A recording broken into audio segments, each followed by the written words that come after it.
Hi అండి, good morning. ఈరోజు పండు వెళ్ళే టైం వచ్చేసిందండి. పండు వచ్చి 45 డేస్ అయింది. మేము ఇక్కడే ఉన్నామని చెప్పేసి జర్మనీ వచ్చిందనమాట, తను కూడా యూఎస్ నుంచి. సో ఇంకా 45 డేస్ ఇలా సరదాగా స్పెండ్ చేసిన తర్వాత వెళ్ళే టైం వస్తే ఎంత బాధేస్తుందంటే, అమెరికా వెళ్ళిన దాకేమో వెళ్ళాలి, మంచిగా చదువుకోవాలి, మంచిగా సెటిల్ అవ్వాలి అని చెప్పేసి ఎన్నో పూజలు చేస్తాము, దేవుడిని మొక్కుకుంటాము.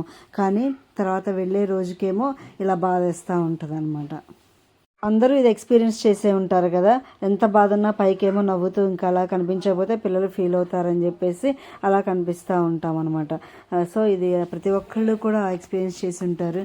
కానీ ఇంకా తప్పదు కదా, వెళ్ళి మంచిగా చదువుకొని లైఫ్లో సెటిల్ అవ్వాలి కదా. సో వెళ్తుందని చెప్పేసి మేమందరం ఎయిర్పోర్ట్కి వెళ్ళి తనకి సెండ్ ఆఫ్ ఇచ్చి వచ్చామన్నమాట. ఇంకా పండు పనిలో పండు బిజీ అయిపోయిందండి. ఇంకా నెక్స్ట్ మేము ఇంకెంతే కదా. బాయ్.